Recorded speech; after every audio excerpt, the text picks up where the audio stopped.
Hello? Can you hear us now?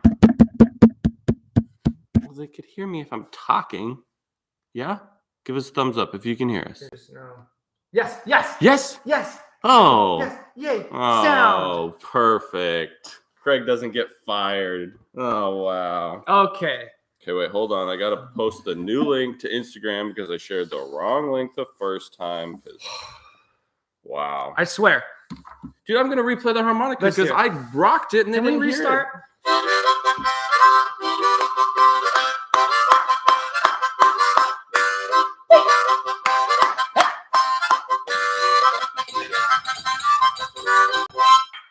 Yeah? It was a lot better than that the first time. I really was in was. a groove, and you didn't even get to hear it at all. And then I picked this up, and I was just like... And they're like, no sound, no sound, no sound. No, see? No, it was off, and it didn't even... Ugh. Okay, so here's the deal, guys. We do this every single week Uh-huh. without fail. No problem. Well, sometimes we have problems. We can't say without any problems. but we've been on a roll for like probably... And of course, 15 weeks straight with no issues. We do it every single Monday for our patrons. Yeah. And it's available if you want it every Monday. You sign up on Patreon, and usually it's not a problem. But then, of course, when we open it up to everybody, we have technical difficulties. So hopefully people can find it if they couldn't find it before. Our And apologies. We're here. So this is the way these normally go. You can ask questions over in the comment section. Craig is going to go through those questions and just fire them off, and we're going to answer your questions. We're going to do a tool of the week. We're going to do a wet stuff of the week. It used to be a whiskey of the week, but then we decided to change it to wet stuff of the week. Anyways, so we're going to do that, and we're going to have a lot of fun. And if you enjoy this, and you want this every single Monday, it's available over on Patreon. So you just have to go over there and sign up at patreon.com/bourbon moth. Yeah. Or you can just go to Patreon and search for Bourbon Moth. Right? Yep. Okay. So it might be Bourbon Moth Woodworking. Might Either be Bourbon one. Moth. But if you go to Patreon and type in Bourbon Moth, you'll find it. Yeah. Okay, so apart from this debacle this morning, how you doing? I'm doing pretty good. Okay, I'm doing good too. As the patrons know, because we posted last week, I was very sick, didn't get a whole lot done. Craig was so kind to post a announcement on there because I was laying on the couch not feeling good. And I got to say, I take a little offense because normally when we post a thing on Patreon, we get like a handful of comments. Craig broke the record for the most comments on a Patreon post ever. So maybe I'm going to just quit and let Craig do all the content from now on. Craig Moth Woodworking. Craig's Moth. Craig's mom. Woodworking. Anyway, I think it was because I put on there Jason update, and I think it was so ambiguous. People thought like, what happened to Jason? He's been silent all week. And you didn't want money from that? No. Oh. Craig's letting an ad play on the live stream. I always press skip. You guys shouldn't, though. You should watch the ads. Yeah. All right, so can you pull up Patreon on your phone? Okay. Because this whole debacle this morning, I lost my phone.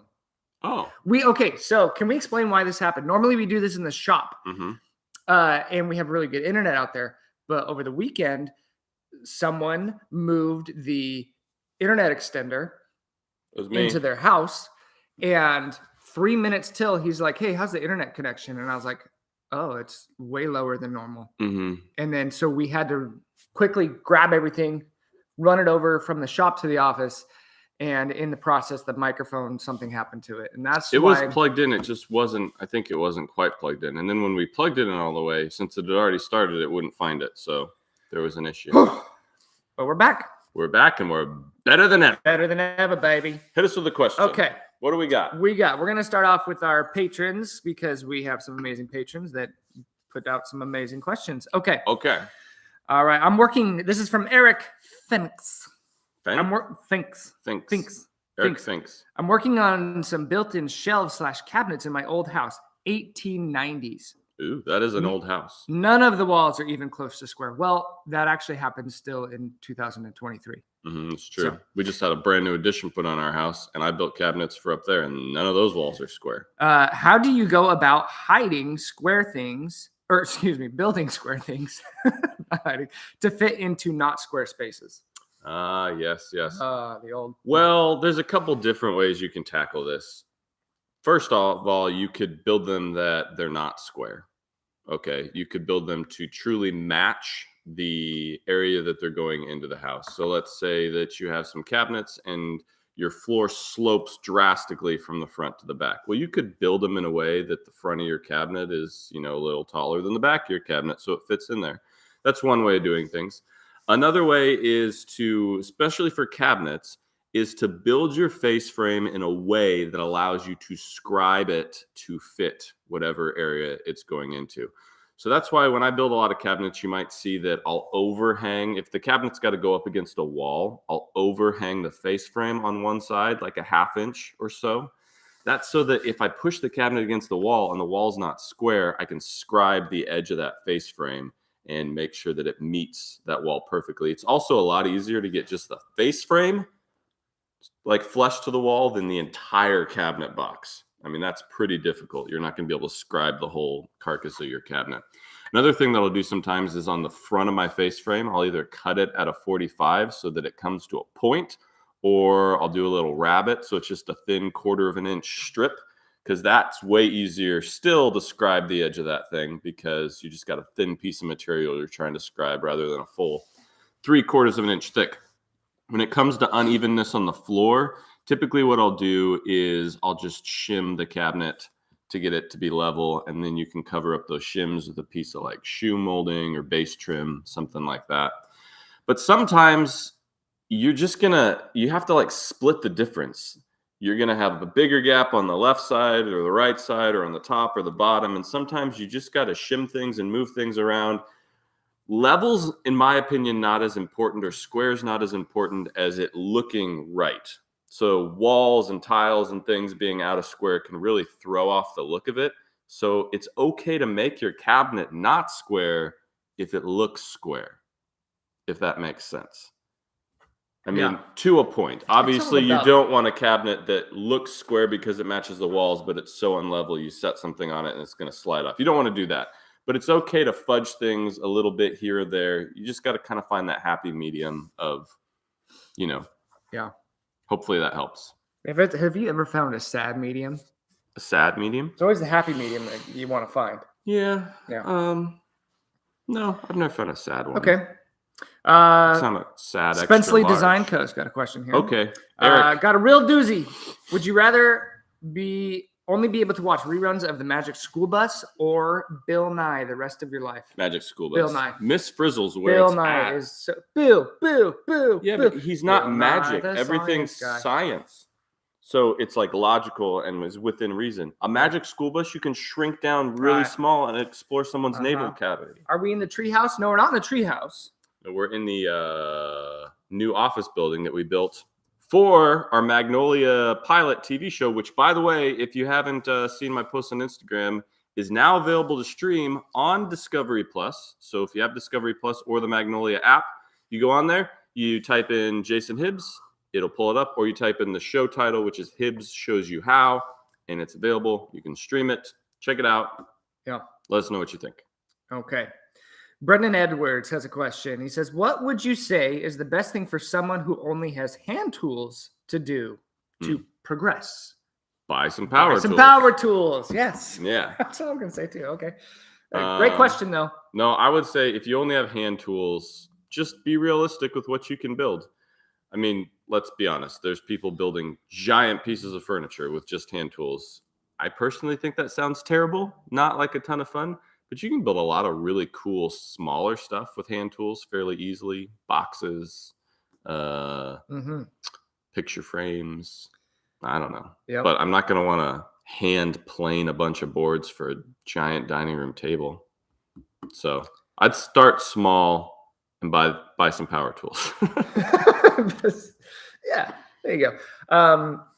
You want to talk to us about the collection that's behind us? What do we got here?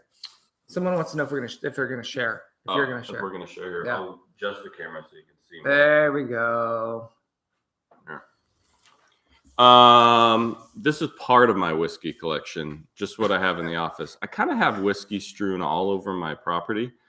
So this is kind of the drinking shelf up here. This is just always open bottles, random stuff that I'm trying. I like to try new stuff. So I go in the liquor store and I'll just buy bottles of stuff I've never had before. So that's kind of the shelf. This up here is more, I've started buying bourbon as an investment, which is, it might sound weird to some people, but the way that bourbon prices are going through the roof now, bourbon is actually past art as the number one non-monetary collectible. So lots of people are buying bourbon right now and holding on to it and then reselling it. So there's bottles like, for example, this one. If you know anything about bourbon, this is a bottle of Stag Junior that I bought for $50 when it was just Stag Junior, which is about what you should pay for a bottle of Stag Junior. But then last year or the year before, Stag announced that they're rebranding. And so you can no longer get bottles that say Stag Junior. They changed the name. It's just Stag now. And so I bought this, and these are going for like $500 a bottle now. Branding. It's just branding. Wow. So it's kind of fun to buy different bottles that are hard to find and hold on to them. I don't know if I'm ever going to sell them, but it definitely has increased in value since I purchased them. And you guys will probably notice that. Don't unplug the microphone. Oh, yeah, the whiskey cabinet. Well, there's nothing too fancy up there. It's kind of overflow. Someone wanted to see where that thing was. Okay, let's go back to a patron question. Actually, I mean, maybe after this question we could. Wet stuff of the week? Do some wet stuff. Yeah, okay. Jeffrey Sumner. Question. I'm in the process of building. Wait, does he have a fort? Isn't that Sumter? Oh. Sumter. I thought you mispronounced his name. Maybe he was sitting in his fort. Sumner. Anyway.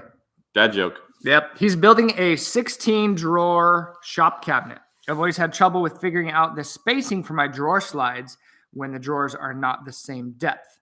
For example, I have 2 drawer bays with 8 drawers each.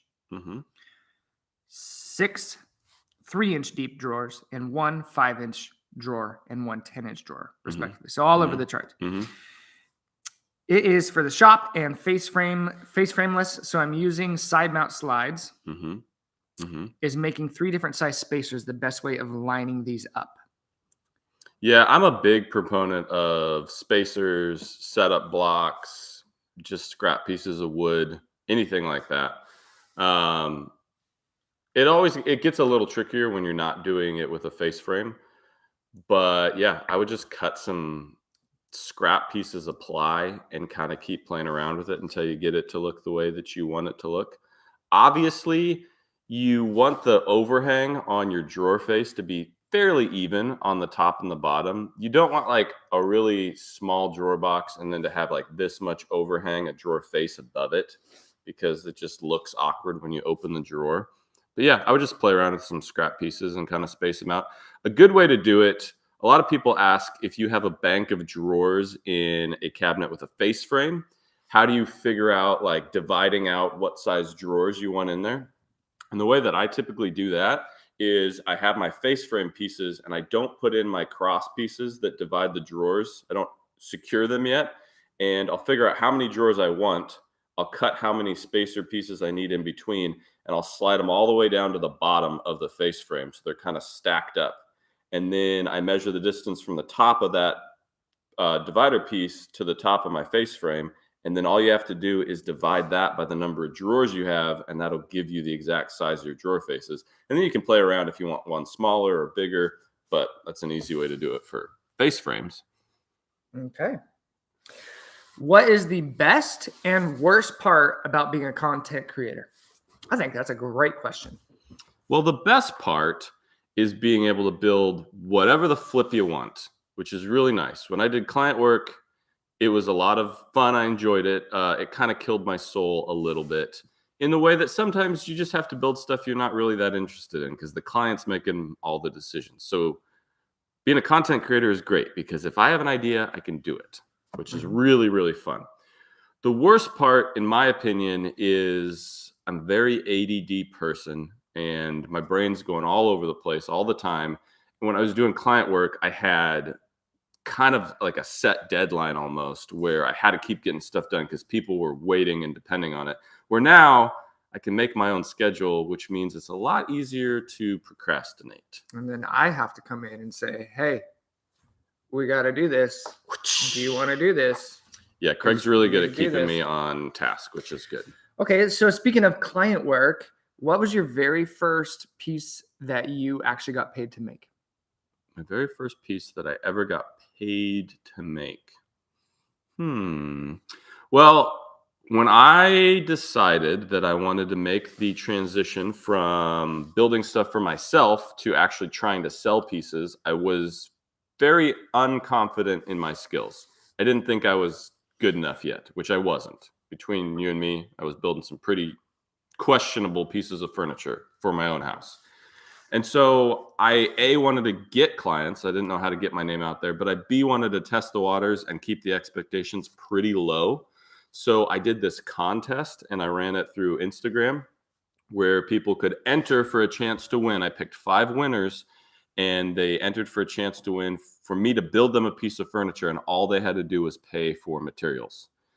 Now, I thought this was a good idea because their investment into it was very low. So if I built them a crappy piece of furniture, they were a lot less likely to be like, hey, I paid a ton of money for this and you screwed it up. So I picked 5 very different pieces of furniture. I picked 2 coffee tables, a tanker style desk, a bed, and a dining room table, or maybe 2 dining room tables, a coffee table, a bed, and a desk. And all they did was pay for materials, which honestly, they didn't even cover that. So I didn't make money on that per se, but I was able to build 5 very different pieces of furniture. It really tested my skill level. I feel like I got a lot better in that. And a few of those people paid more than they were supposed to because they were happy with their stuff. So I technically made Like a little money, but it was a really good way for me to get started, get my name out there, get pieces out there. Yeah. So That's great. Those are the first pieces I technically made a little money on. And then after that, I started trying to charge money. Okay. Ben Lindemulder. Can you miter an L-shaped desk top, or will wood expansion be an issue? Well, you can. People do it all the time. Wood expansion is going to be an issue for sure. Your best bet for counteracting that is to use full runs of wood. Okay, so if your desk goes at an L, like we're talking about, the length to the corner here and the length to the corner out here, start with a full run of wood and then cut it out of one solid piece. The reason that's going to help is because wood doesn't expand in length, it expands in width. And so once you cut that miter, the boards that come together in the miter are the same boards. So theoretically, they're going to expand the same on both sides. So yes, they will expand and contract, but they should do it on the same level, and they should negate the amount of expansion that you actually visibly see because it's all happening together. Where people run into issues is they'll glue up 2 separate slabs. They'll glue up one here and cut a 45 on the end. They'll glue up another one, cut a 45 on the end, and put it together. Well, now you're dealing with different boards running into each other. And they're probably going to have different moisture contents. And so they're going to expand on different levels. And that's where you're going to see a lot of issues. So it will move, yes. But if you're going to do it out of one long piece. Okay. Does that make sense? Yeah. No. Totally made sense. All right. Okay. Ken from Patreon. I'm looking to build an assembly table. Which would be better, Ttrack or dog holes for the top? This is a debate as old as Ttrack and dog holes. I personally prefer dog holes, and let me tell you why. I mean, one's not necessarily more versatile than the other. There's a lot of attachments and things that they make for both. I think that dog holes are easier to clean out. When glue and stuff drips down into them, it's pretty easy just to pound a dog hole in there and it cleans it out every time you put it in there. Ttrack, if you drip glue or you're using epoxy to fill stuff and it leaks off down in your Ttrack, it is so hard to clean out inside that Ttrack. It can be a pain. And sawdust and everything getting in there. So for that reason alone, I usually go dog holes. Okay. Mm-hmm. Nice. All right. Fantine's got a question.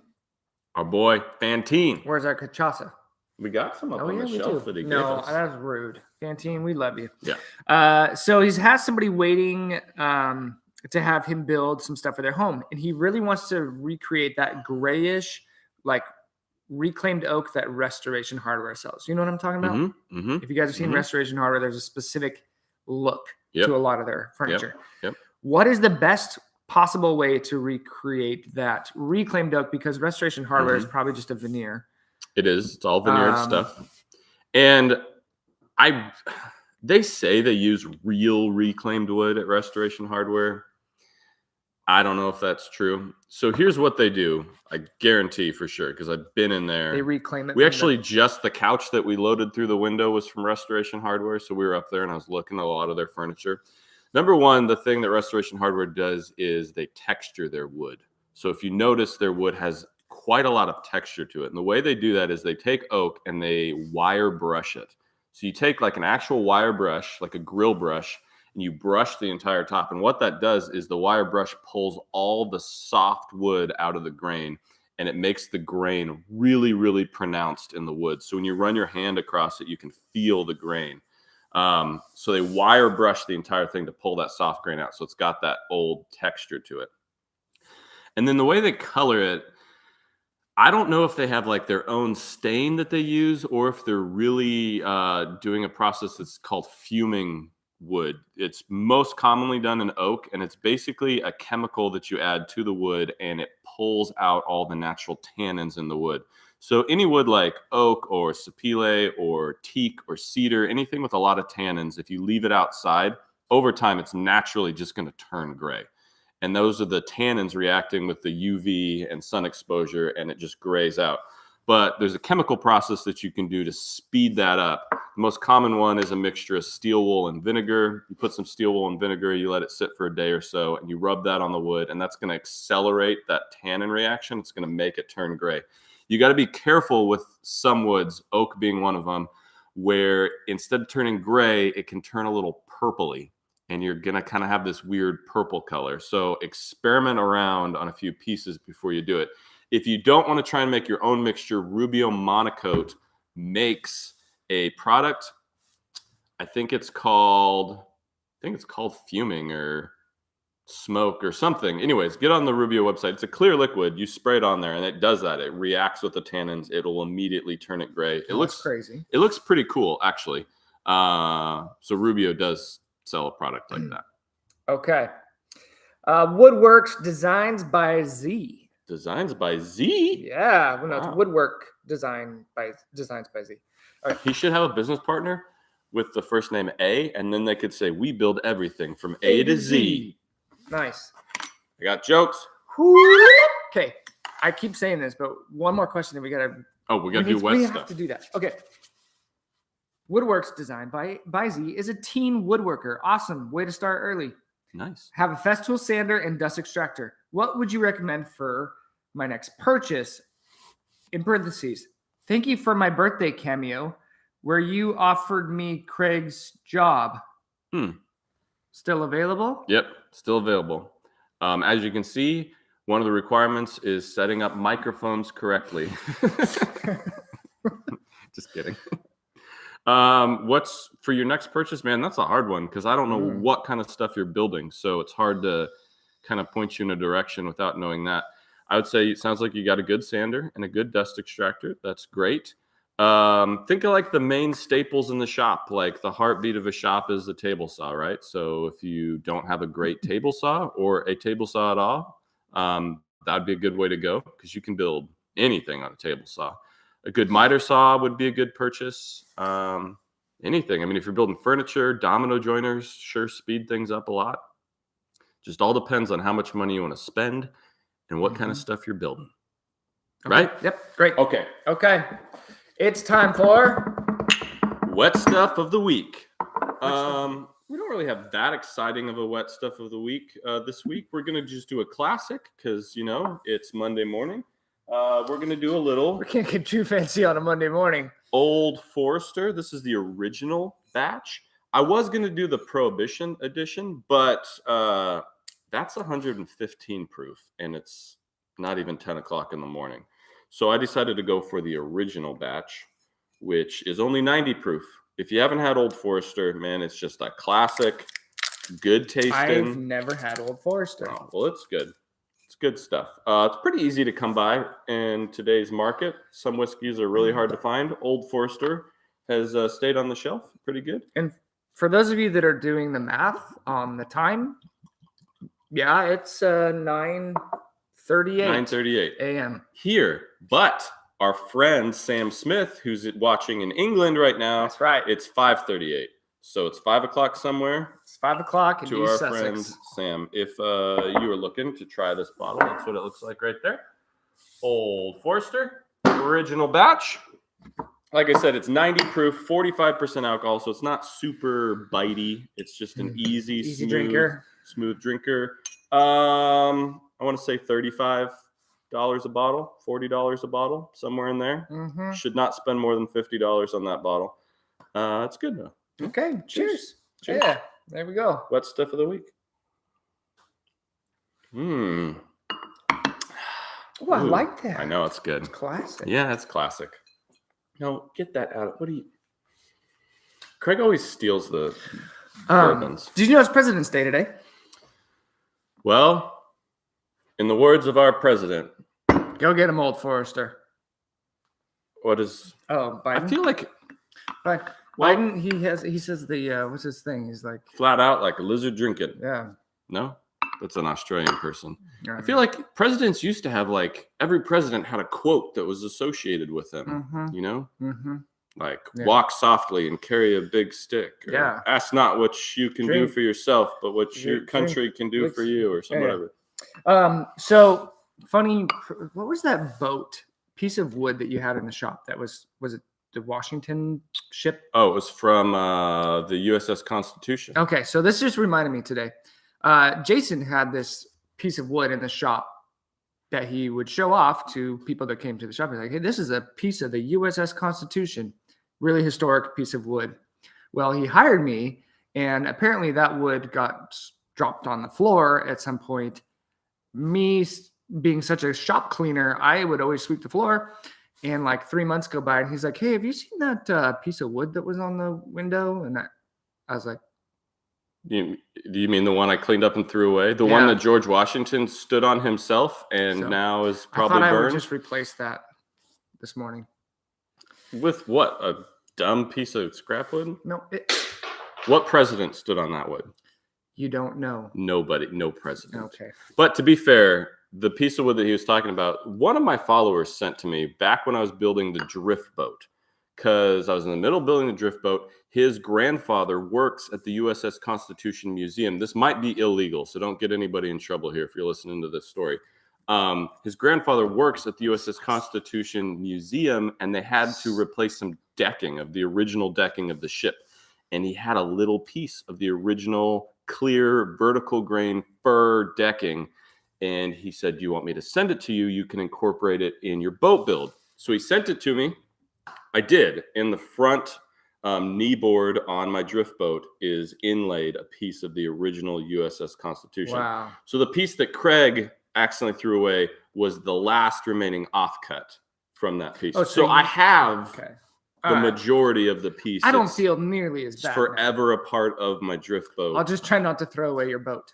Just don't throw away the boat. So Okay. the piece you lost was just a small, it's not that big a Okay, deal. so that You would- wonder okay. why I keep him around. He can't get microphones hooked up. He's throwing away, priceless pieces of history. Irreplaceable. Irreplaceable. Who keeps a priceless piece of scrap wood in their wood shop I kept on the windowsill? I kept it right next to the severed neck of the raccoon I cut down for Alright. Neil Patrick Harris. Alright. Do you do your own video editing? This is from Michael Builds. If not, how do you make the leap to hand over video editing to a professional editor? I do all my own video editing. Well, that's not true. Craig has recently started helping out here or there, but I'll do the ads. I do the majority of the video editing, and I do it all on, well, I used to do it all on my iPhone, but the screen's really small. So I still use it's a $17 app that I got at the App Store called InShot, and I do it all on the iPad now because the screen's bigger. but I do it with my fingers. Yeah. Yep. What do we got? More We going to questions? Workbench Con. We going to Workbench Con? Yeah, We're and going to Workbench on the Con. note of your question about video editing, me and Keith Johnson are teaching a class at Workbench Con. It's called All You Need Is a Phone, and it's how you can run an entire YouTube channel with just an iPhone. So, and I talk all about my video editing process in there. So, Yeah. if you're going to Workbench Con, come to our class and listen to Keith talk while I sit on stage with him. Okay. Speaking of Keith, I'm not quite sure what this question means, but we're going to see what your answer is. Okay. If you were a cabinet that Keith was going to build, what methods would you use to attack him? To attack him? Yeah, like if you were a cabinet. I don't want to attack Keith. I like him. Okay. But if I was a cabinet Keith was going to build, I would be full of lamello clips and an unnecessary amount of, fixes from all the mistakes he makes and then fixes. And sorry, that's mean. I love you, Keith. That's a weird question. What's a biped? A biped, somebody that has two legs. Oh, okay. Like we are bipeds. Good morning, you two beautiful bearded bipeds. Yeah, like a quadruped would be like a dog. A dog. Okay. Yeah. Yep. Science. Science. Okay. Other than Festool, what is the brand you use the most of? I know you have a lot of Grizzly stuff. Probably Grizzly. I bought Grizzly right when I started out woodworking because it was cheap and I didn't know what I was doing. But to be honest, I've been happy with all my Grizzly stuff. They just sent me a brand new bandsaw. We got set up this last week. How's that working out? Haven't used it yet, but I set it up. It's all ready to go whenever I need it. Nice. It's a 17-inch. It's their 40th anniversary edition. It's nice. Now I can resaw stuff. I've never been able to resaw stuff before because the bandsaw I had, although you could resaw on it, well, let's just say that bandsaw's seen better days and the bearings are all out of whack. It needs some love. The blade doesn't track properly. Okay. Right after I said all my Grizzly stuff is great. I'm wearing a Grizzly hat. The problem with Grizzly is Grizzlies aren't black. I know. And that's their logo. Yeah. So, their logo is a black bear. Black bear. But their name is Grizzly. Kind of tame. And then they have a polar bear series, which doesn't make any sense. So just get your stuff together, Grizzly. Yeah, man. So let's just say that I'm not sponsored by Grizzly in any way, shape, or form. They did just send me a bandsaw, but I didn't ask for it, and they don't pay me at all. So yeah. Yeah. Okay, so the channel's creeping up on to 1 million subscribers. I didn't even know. I haven't looked. Just kidding. Well, like 930 something. So, which means 1 million's around the corner. That's kind of a bigger deal, I would say, for like a channel. Like, not that it really changes anything that we would do, but it adds just this 1 million. 1 million. Ooh, whoa. Do we have any plans for millions? For like when we hit 1 million? Yeah. What are we gonna do? Yeah, we're going to ask for $3 from every one of our subscribers. Then we will have $3 million and we can take over the world. We might even buy a new microphone. And then, Craig can quit his job. Wait, no. I could quit my job. It's hard to plan because we plan videos out in advance. We don't know exactly when we're going to hit 1 million. We do have one video that we would like to do in celebration of 1 million. I'm not going to tell you what it is, but it's a really fun one. And so, yes, we have been thinking about it, but I don't want to spoil anything. Joe Azevedo, wife and I love watching your videos. We're watching now, and it's her birthday. Hi, wife. Happy birthday. Shout out. I'll give you 3 guesses for her name. Your name. Wait, what's his last name? Azevedo. Azevedo. Your name is Rose Azevedo. No. Your name is Jenny Azevedo. No. Your final answer, your name is Gwyneth Azevedo. No, let me guess one more. Megan Azevedo. Did I it's get it right? Megan. Yeah. Happy birthday, Megan. He just whispered it in my ear. If you could play a little tune, that'd be great while I get the... Wait, I used to know how to play Happy Birthday. I don't remember, though. Yeah. Oh, okay. Yeah.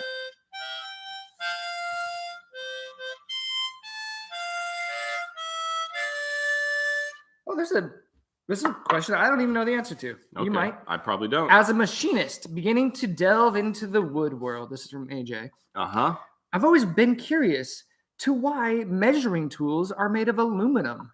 That's a great question. Right? I've wondered that too, because aluminum is soft, like woodpeckers stuff. Do you know how many times I've dropped their squares on the ground and now I don't even know if they're square anymore? Yeah. That's a great question. The only thing I can think is maybe because aluminum doesn't rust and lots of people woodwork underwater or in the rainforest and they don't want their squares to rust. That is a good. I've always wondered that exact same thing. Even like big squares are aluminum, which just seems like you could just take that and bend it over your knee. Okay. I don't know. Maybe it's also because aluminum can be like extruded, where can steel be like extruded like aluminum? And what I mean by that is like basically like molded. Yeah. Or steel. I bet the process of it makes it way more accurate. Well, I know like aluminum can be like cut out with a CNC, right? Yeah. Which is very accurate, can be very accurate. Where, I mean, you would know better. You're a machinist. Where like steel would have to be like plasma or water jet. Can you cut steel as accurate? Maybe it's an accuracy thing. I don't know. But I've wondered the same flipping thing. Make us harder tools, people. Yeah, harder tools. Yeah. Let's talk a little bit about the new channel. Maybe it's because woodworkers are inherently weak and like they wouldn't have the strength to lift solid steel tools. You're going to be thinking about this the rest of the day. I'm probably. The new channel. We have a new channel. It's called Bourbon Bites. Yeah. Anyways, it's basically all of our exact same content. Let me clarify one thing right now, because we've been posting stuff over there and people are like, I don't like this as much because it's the same content, but it's shortened down. It's all under 5 minutes. So you can watch an entire project start to finish in under 5 minutes. There's no voiceover. So it's really good if you're trying to build something and you don't want to go watch the entire 30-minute video. You just want a little refresher of how it's done. It's a really good resource because you can just see a quick overview. Anyways, there was confusion when we started posting over there that was how we're going to do things now, but it's not. Nothing's going to change. We're still putting out our regular full-length videos. We're just offering another option for another form of content if people don't want to watch. Plus, it reaches a wider market because I always speak in English because that's all I know how to speak in. And this has no voiceover. Music is universal. Music is anybody in the world can watch That's these. right.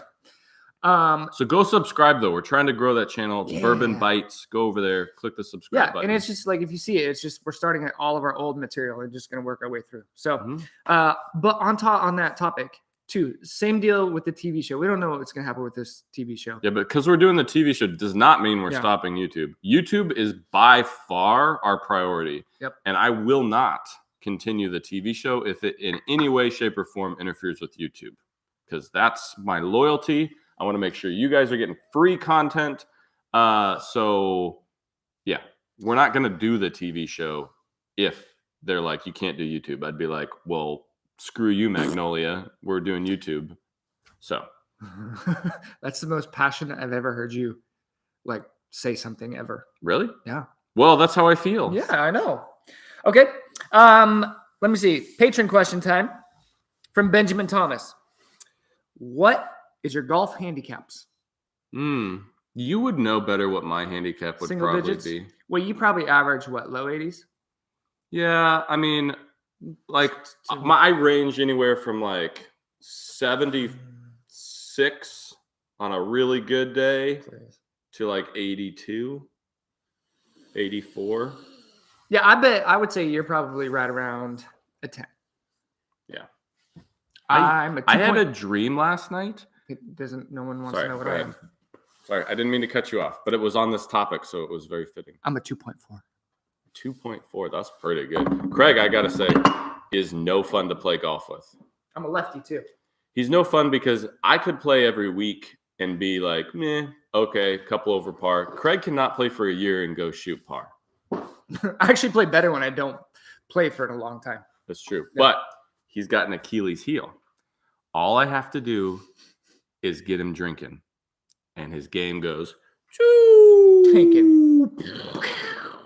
Well, and then Jason's got superpower. I'm the opposite way. When he starts drinking, when I start drinking, my game gets so much better. So he's first tee. He's like, I'm like, hey, Craig, you want a beer? I'm like, it's 9:38. Why not? I've gotten so close to beating Craig multiple times, but I've never done it. I mean, I have been beating him at points when we've been playing, but he always comes through at the end. Yeah. Okay. It's frustrating. But anyways, I had a dream that one day my children would grow up. Sorry. Isn't it crazy how you learn things in elementary school and you know them for the rest of your life? My dream was that I woke up one morning and my shoulder hurt, and I went to what's the person that fixes your stuff? Physical therapist. No, PT. Chiropractor. The witch doctors. Yeah, chiropractor. Oh, yeah. Anyways, they popped my shoulder. It was like a rookie of the year situation. And then I went out and played golf, and he did something to my shoulder, and all of a sudden, like, I was hitting like insane numbers, and I joined the PGA Tour as like this unknown person, and I won the Masters. It was this very elaborate dream. It was great. I hated waking up, and here I am doing a live stream now. Okay. Wish I was still back there. Wish you wouldn't have moved the internet this morning. I know. Gosh. Sorry. Okay, this is a fun one. Brian Snuggles. Brian Snuggles. Please, can you suggest something for my first project? Whatever you suggest, I will commit to trying to build. Can't think of anything. This is a big deal. Oh, boy. Whatever I suggest. He said he's going to commit to trying. So, okay. There's a way out. You're going to need about 500,000 matchsticks. Oh, jeez. I want you to build a perfect scale replica of the Titanic out of matchsticks. Go. Wow. I'm just joking. Okay. Don't do that. That would suck. What would be a good entry-level project, though? For like coffee table. I always tell people coffee tables. They're a good size. You can build them in a small shop. You can get as crazy or as simple as you want with a coffee table. And if you can build a coffee table, you can build a full-size dining room table. It's no different except for size. Coffee table is a great, great first project. Oh, Scott T. This is very there's lots of numbers in here, so hold on tight. Okay. Wait, let me get my brain right. How would you cut a long edge 45 bevel on a 3/4 by 2-inch by 12-inch maple plywood without tilting the blade? I'd use a router. I've been looking to buy or build a jig. Use a chamfer bit on a router. You can definitely get a chamfer bit big enough to cut a 45 through 3/4, and it's going to be way easier to get accuracy with that than trying to run that long of a piece through the table saw. Okay. Use a router. Michael Curtin says, hey, I bought a pallet of mahogany 9-footers. No, okay. Been stored outside, covered with a tarp. All right. How long does it need to be kept inside before they can start working with it, joining it together? Until the moisture level gets down where it needs to be, somewhere around 8 to 10. So bring it inside, get yourself a moisture meter, and keep testing it. It all depends on what the moisture is like in your shop or wherever you're moving it to, or what it's at now. It's funny. Sometimes people store wood outside under tarps and they think it's going to be soaking wet, and you test the moisture and it's really not that bad. So yeah, bring it in your shop, test the moisture, and see what you're working with. Okay. We have a Patreon contest coming up here. Oh yeah, let's talk about that. Okay, so as we already mentioned, we do this every single Monday for our patrons. So if you're a patron and you go over there, we do one of these for our top tier patrons over there every single Monday, so you can sign up and without issue. And we just do this back and forth. It's really great. It's nice because it's a smaller group over there, so everyone's questions usually get answered. But also something that you might have seen on YouTube is last year we did this for the first time. We did our Patreon contest where we went to England and we built a bed with our patron winner in his shed shop.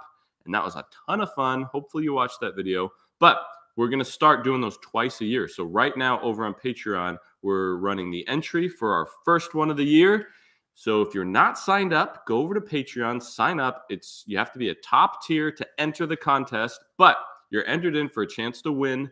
We pay all the travel expenses for us to get out to you and all of our room and board. You don't have to cover any of that stuff. You get $1,000 cash to go towards materials or tools that we need for the project, whatever, you don't even have to have a shop, okay? We will literally use whatever you have and we'll build a project together. We make a video. We have a great time.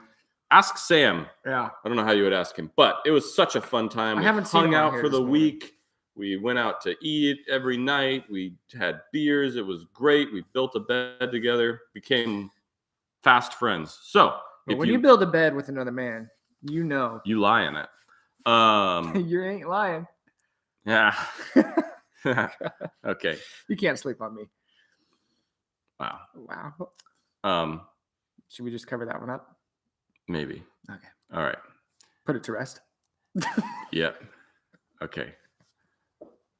Come on. I'm trying to remember what I was in the middle of saying. Oh, And sorry. I don't remember. Oh, anyways, don't miss out. Go sign up for Patreon, enter the contest, and yeah, you'll have a chance to win. It's a lot of fun. We don't know where we're going this time because it's chosen at random. Last year just happened to be England, which we did not expect. I was fully expecting to go to like Ohio or something. So who knows where we'll go this time? Ohio It could be your pretty. shop, but Yep. you got to sign up. And Yep. if you sign up and you don't get picked, well, don't worry because we're going to do another drawing pretty quickly after this one. Yeah. And yeah, we're going to do 2 a year. A lot of fun. Okay, Lincoln Woodworks, not to be confused with Lincoln Street. This is Lincoln. What is your dream build? Something that you want to build, but you haven't done yet. I really think it would be fun to build a Coffin. No, No, okay. I'm not sick anymore, so I haven't been coughing. There you go. You're back. I'm back. I really think it would be fun to build like a cabin. After building the tree house, it made me really want to buy a piece of property somewhere and literally build a livable structure in the middle of the woods. I think that would be so much fun. Either that cool. or buy an existing piece of property with a building and completely gut it and redo the whole thing start to finish. And then maybe turn it into like an Airbnb where all you guys could come stay. That'd be rad. Yeah. And then I'd have a vacation place to stay. Yeah. And probably pay for. Yeah, I would charge you. Okay. For yeah. sure. All right. Cedar Cross Woodworks. Way to be persistent. This is his 5th time asking this question. There's a lot of questions in here. So yeah, keep asking them. Good job. We won't be able to get to everybody's. I'm sorry about that. But if it's really important to you, just see, if he builds a cross out of cedar and he puts it outside, it will turn gray. Tannins. Science. What is a good durable finish for commercial bar tops? I would love to not use epoxy.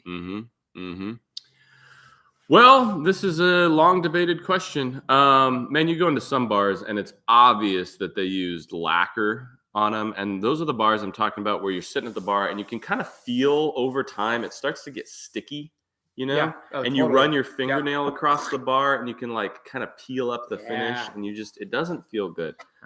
I am a huge, you always see in old timey like movies and stuff, the bartender's back behind the bar and he's like rubbing the bar top. Lots of people think he's just got a towel and he's wiping the bar down. But traditionally bars were oiled. And so bartenders, when they weren't doing anything else, they were just refinishing and oiling the bar, constantly just rubbing more oil into it. And they get this really cool patina over time. If you've gone into some really old bars, they just look awesome because it's just oil after oil after oil. I like that, but your client has to be okay with oiling the bar all the time. But it's nice because you can just put oil on top of oil on top of oil. Rubio would be okay. Man, it's hard. There's a reason people use epoxy in commercial settings. There really is, because it's kind of like encased in plastic. It's going to protect everything. It depends. If it's your own personal bar at home, I would oil it. And then you can have fun pretending to be the bartender back there, putting more oil on the bar over and over again. I know in Ireland, I was in one bar and I was there and the guy was putting beeswax on it. The whole bar was just finished with beeswax. And he was back there buffing the beeswax. Did it smell good? Yeah, it smelled like... We had somebody on here from Northern Ireland today. Oh, cool. Yeah. So anyways, that's an option. Teak oil is great. Tongue oil works. Anything like that. Yeah. Something that you don't have to sand down the bar to put more finish on. That's what you want to avoid. Okay. Yeah. Everybody's saying Rubio. Always Yeah, Rubio. Rubio works. I mean, you can put Rubio on top of Rubio. Rubio is an oil wax, so it's basically doing what I just said. So you could use Rubio. Okay, Abigail Brown Petrocane. Downtown Abigail Brown wants to know what the update on the Airstream is. Oh, guys, you want to see it? Here, let me see if I can pull up a picture on my phone and show it to you. We're close. We're going to get it back here soon, hopefully. Let's see here. Where is it? And this is an old vintage Airstream. It's not like a brand new one. It's a 1963. I have it over at a place in Bend. Now, originally, when I got the Airstream, I was going to do everything. And then I started researching what that entails. And I was like, okay, I'm not going to do everything because it would have just been ridiculous and it would have been boring content. You wouldn't want to watch it. So I sent it over to this place in Bend, and they took the entire shell off of the trailer. They took the skin off. They took out all the insulation. They rebuilt the trailer. They sandblasted it. They powder coated it. They put on new axles, new wheels, new brakes, all that. They put a new subfloor in. They put the shell back on. They re-insulated. They ran new water lines, new electrical. They put in a new hot water heater, air conditioner, all that stuff, water tank, everything, reskinned it, and they're painting the inside. So when I get it back, all the electrical and water, everything's going to be run. It's just going to be an empty space inside. And then I will get the fun part of building out all the furniture, cabinets, beds, kitchen, all that stuff. So let me show you what it looks like, though. This has got to be the shiniest Airstream I've ever seen. Look at that. Doesn't it look pretty good? Let me see here. There's another picture there. Look how shiny that thing is. There they insulated the whole inside. It's all nice. They used the original skin to reskin it, but it's going to all be painted white in there.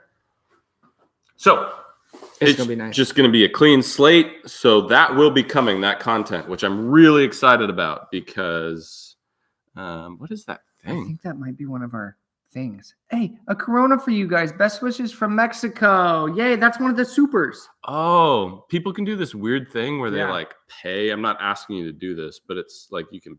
Anyways, it pops up this weird thing, and it's like a thank you, and you get a little thing popped Call up. me Mac. He says Corona for you guys. Best wishes from Mexico. Oh, well, that's cool. Like, yeah. I like Coronas. Anyways, tomorrow's Tuesday. Yeah. Tacos. Thanks, Call Me Mac. That's the update on the Airstream. We're getting it back soon. The one thing, so when I towed it back from Seattle, I bought it off Craigslist, and the door flew open when I was towing it back because the latch was broken and the door folded in half and broke. So they're still trying to hunt down an original 1963 door. So that's kind of holding things up. But once we get the door, we're getting that thing back. We're going to start building, do a few videos on that. It'll be fun. Yeah. Melissa's coming in with another joke of the day. Melissa Brown from downtown or a different Melissa? She's our patron, Melissa. Oh, patron Melissa. She always, every week. Yeah, every week she's got a joke. How's the fish tank coming? No, did you hear about the guy, the woodworker, who mixed up his toilet paper and sandpaper? That sounds pretty rough. His projects look like crap. Oh, that's gross. Isn't that gross? Yeah. Yeah. Okay. What do Klingons and... Oh, boy. Oh, no, wait. I messed up the joke already. What does Charmin toilet paper and the Starship Voyager have in common? Oh, man. They both go to Uranus looking for Klingons. Okay. Rogue Jedewil. How difficult is a grizzly bandsaw to set up? He's never done it before, and you just did it. It took me less than an hour. Not hard. Just follow the instructions. Yeah. No snaggets along the way. Nope. It was pretty easy. Yeah. I did it by myself, too. Craig didn't even help. Actually, Craig helped me lift the bandsaw onto the mobile base. But other than that, I did it all by myself. I did. Yeah. I didn't even offer to help. Nope. He came in and just started staring at his phone. Yeah. Okay. Oh, hey, let me real quick before I forget. If you're a patron, sorry for the double up on talking about tools. But since everybody's on here this morning, I wanted to tell you, this week's video, we were going to do this last week, but I was sick. This week's video, I'm building a new crosscut sled for my Harbor Freight / saw stop table saw. Because my old crosscut sled, you might have watched the video, was from my Grizzly, and I used extruded aluminum for the fence. You can't use aluminum on the saw stop because it would set off the blade unless you're constantly running it in bypass mode. Anyways, I'm going to build a new crosscut sled for the saw stop, and we're doing a partnership with KM Tools, Jonathan Katz-Moses. I'm going to use this stop block for the crosscut sled, but they're custom made. See that? With the Bourbon Moth logo. So when we launch the video, these are going to be available for sale for a very limited time. Limited quantity. Let it out. So keep an eye out when these drop, because there's only a handful of them. And if you want a Bourbon Moth stop block, and if you don't know what this is, watch the video. I'll show you exactly how it works. They'll be available on our website. Yeah? Yeah. Okay. Melissa said she emailed me a picture, but Melissa, I don't have my phone this morning. Oh, of the aquarium? Yeah. Okay. Yeah. We'll check that out next week on our Patreon YouTube Live. Do you ever wish you had a wood stove in the shop? Yeah, sometimes. Like in the winter when it's cold, and just to get rid of scrap wood. Fun story, it originally had a wood stove in there. But really? Yeah, we had to get some permits and stuff when we redesigned it, and the wood stove was never put in up to code, and they didn't like that it was in there. And then also to get the building insured, the insurance company came out and looked at it. The insurance company didn't like that we had the wood stove in there, so we got rid of it. Wait, is this the wood stove? Yeah, that's in my house. Yeah, that was the one that was in the shop. That's crazy. Yeah, for some reason, Craig wanted the wood stove. This is a long time ago. All right, so it's a real old antique wood stove that has like impressions, and maybe not antique, but it's got like, it's molded on the outside with this scenery of this man and this woman dancing in the Swiss Alps, and it's really cool looking. So I sanded it all down, put tung oil on it, and now we use it as a coffee table because it's only like that. It was a really tiny one. It's beautiful. My wife wanted it, and so she got it. Okay. Also, Jason just gives away a lot of stuff, and I'm always like the guy's like, Craig takes everything. I'll take it. Like half of my house is furnished old Hibbs stuff. Yeah, probably true. Yep. Okay. Let's see. Do you use Rubio Accelerator every time? I've heard it improves waterproofing, but I don't know, says Spencer. I've never, ever in my life heard that the accelerator improves waterproofing. Never. I don't think that's true. The accelerator does a couple things. Wow, that was also very passionate. Well, I've just never heard that before. And I've been around Rubio a long time, and I've been to the US Rubio headquarters. I've been to the Belgium Rubio headquarters. I've heard lectures on how Rubio works. I've never heard that the accelerator improves waterproofing. Maybe it does. I don't know. The accelerator does a couple things, though, and I do add it every time to answer your question. Yes, it increases or decreases the cure time, so you don't have to wait as long for it to be cured. The other one that I really like is it increases the sheen. Now, this is where you might argue maybe it does help with water because it's shinier stuff usually repels water better. It just does. But the accelerator increases the sheen of the product. So if you don't put any accelerator, you lose a little bit of the sheen. It's going to be more of a matte finish. It's always going to be a matte finish because Rubio is not a shiny finish. It'll be a really matte finish if you don't put the accelerator in there. To the point that if you even want to increase the sheen beyond what the Rubio does, you can put the maintenance oil on it. That'll give it some sheen. And if you add some of the accelerator to the maintenance oil, it will increase the sheen by another like 20%. So, but then you're not supposed to reapply after you put maintenance oil on, right? It's true. That's why some people don't put maintenance oil on, because if you just put Rubio on and you need to reapply, you can put Rubio on top of Rubio on top of Rubio. But if you put Rubio and then maintenance oil, you can't put more Rubio on top of the maintenance oil. So you would have to sand through the maintenance oil to get to the Rubio and then put more Rubio. So it's this whole thing. Anyways. Okay. Chad Rowe has got a question. Rubio. What is your opinion of using what's your opinion of using a router sled? Oh, it keeps moving. What's your opinion of using a router sled for planing and joining material? I think that would take a long time. Okay. That's my opinion. Will it work? Absolutely. It totally will. If you don't have a planer or a joiner, it'll do it. It'll take a long time. Yep. Long time. That's my opinion. Okay. I would never just be like, I don't need a planer or a joiner. I'll use a router sled. That's ridiculous. Uh-huh. Are we going to make plans on the whiskey cabinet? We're going to try. Yeah, we're actually working on that right now. Yep. We've been looking for a new plan person, and we have somebody, and we're kind of testing it out. We'll see. Okay.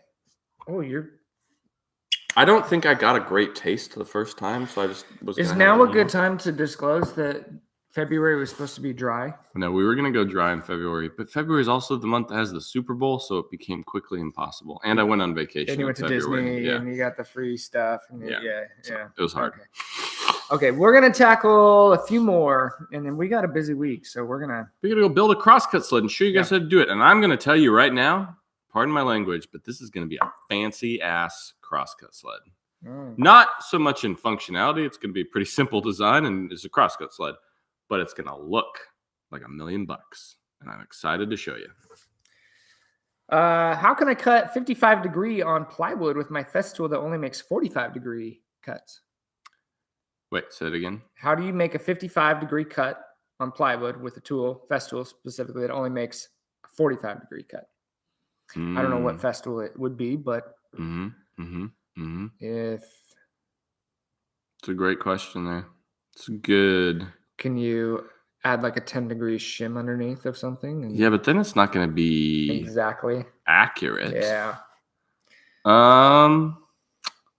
That's a fantastic question. I've never had to do that before. I mean, the way that Craig is moving his hands, he's talking about moving the saw this way rather than this way. Because on most miter saws, you can go past 45 if you cut it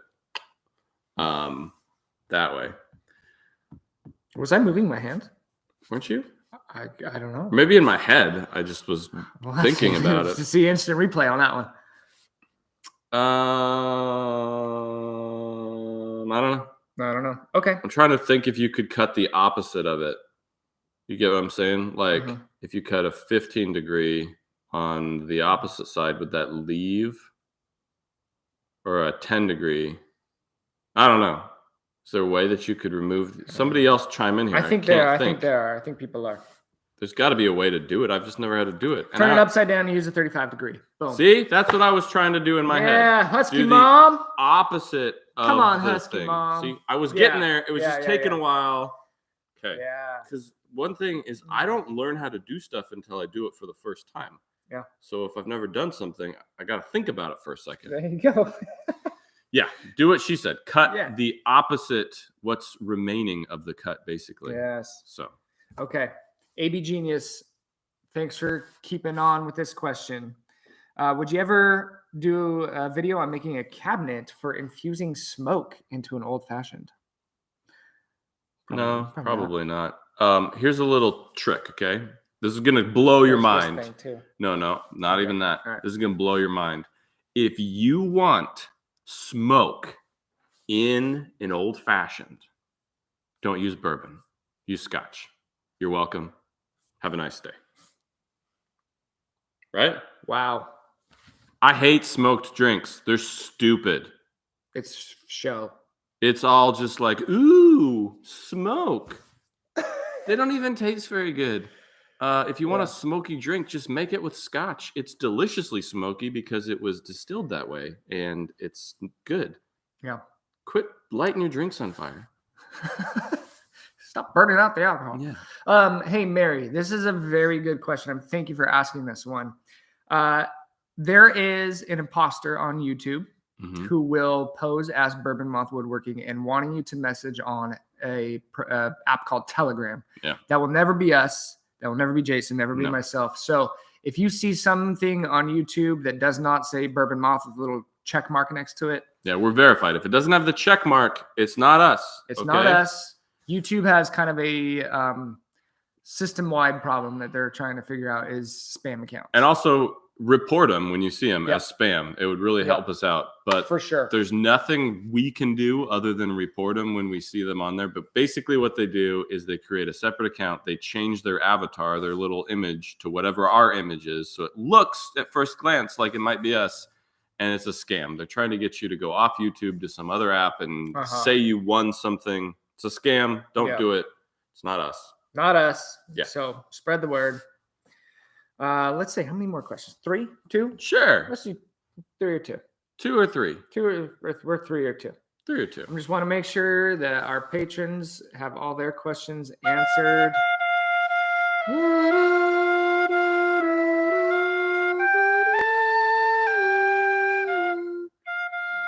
Okay. Oh, here we go. How would you recommend, this is from AJ Mesiti, how would you recommend a circular saw with saw guide for table saw ripping plywood? How would I? How would you recommend? I'd probably go like this, but like, I would recommend this one. And then like something magical. And then be like, yeah. You- Contractor table saw with an outfeed table. So I don't understand the question. here it is. You can read it. Would you recommend? Oh, not how would you? That makes more sense. Okay. I totally put in a word that wasn't even there. Okay. Oh, Would gosh. you recommend a circular saw with saw guide or a table saw for ripping plywood? I have a contractor table saw without an outfeed table. Oh yeah, but how would you do it? Okay, doesn't no. I would recommend like a Ttrack saw or something with a saw guide. If you have a contractor saw without an outfeed table, man, it's such a pain to run full sheets of plywood through that thing. Heck no. Especially if you're working by yourself. So yeah, use like what's really good is go to the big box store, Home Depot, Lowe's, Menards, whatever, and get a 4x8 sheet of rigid foam insulation. Keep one of those in your shop. You can throw it on the floor, slap down your piece of plywood, and you can cut right into that rigid foam and use it over and over and over again. And that'll be way safer. However, I rip down sheets all the time, but I have a huge outfeed table, so I can do it by myself. It's supported on all the sides. It's not that bad. But yeah, if you got a contractor saw, get a track saw of some sort. Okay. Do you remember what the paint color is of this? That is Sherwin-Williams, right? Sherwin-Williams. Something or other. I don't remember. Okay. I can't remember either. Oh, well. Darn it. Darn it. Okay. Let's do, I'm just going to randomly pick through and do 2 more, and then we'll call it a day. 2 more. But, okay. hey, we're going to call it a day. We usually try and keep these around an hour. But if you've enjoyed this and you've had a good time with us, go sign up on Patreon. We do this every week, and you can just be a part of it every week. It's fun. And if you're like, well, it's President's Day. Normally I work on Mondays. Well, we record it, but then it's live. Oh, we have a separate account for Patreon, so it's available. So you can watch it after the fact. Okay. Call me Mac. Mac. We obviously know that you don't like river tables. But what is your take on other live edge furniture? It's okay.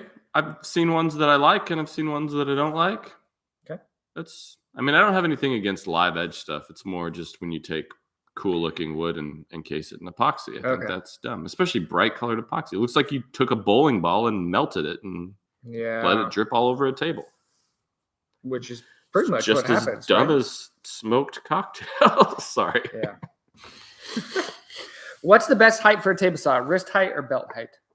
Wrist height. For a table saw? I would say probably wrist, belt. 36 inches, which is like countertop height. Okay. Which I guess that's probably what they're at. I don't know. It's a good question. I mean, table saws are already at kind of a standard height. Yeah, I think so. It depends on how long your arms are. It's true. Really, or how high your waist is. So That's if you're a true. 7-footer, but your arms are 8 feet. Not every man's waist is the same height. Yeah. Yeah. Waists don't lie. Mm-hmm. Okay. Last question of the day. I would like you to pick it. You want to pick it? Okay. Let's go. This is Jason's pick. And we apologize that there's just no way. There's like over 1,000+ people on here. We just can't get to everyone's question. So if we didn't get to your question, go sign up on Patreon, and we'll make sure to get your question answered. Let's see. I'm getting ready to do a workbench assembly table build. Should I do a 4x8 bench or 2 4x4 benches? I probably don't have to go that big, but I have a 4x8 surface now, and it seems weird to go smaller. I would say when it comes to work surfaces, bigger always seems to be better. That being said, depending on the layout of your shop, you might want the versatility of being able to have 2 smaller surfaces or 1 big surface. So if you can do 2 smaller ones, the one thing I would caution you on is going too wide. My work surfaces aren't 4 feet wide. They're like 36, maybe something like that. And the reason is if they get too wide, you get to this point where it's hard to, like, if you're trying to do something on the other side of your workbench and trying to lean all the way over, it can be kind of difficult. So just something to keep in mind. But yeah. Okay. I would maybe do 2 if it was me, that you could nest together as 1 big one, or you could pull apart. Versatility. We're going to catch you next Monday if you're a patron. And if you're not, 3 months. It'll be like 3 months, and we'll do another one of these. And we might even have a new microphone, or maybe just figure out how to work the microphone. Thanks for sticking with us through all that.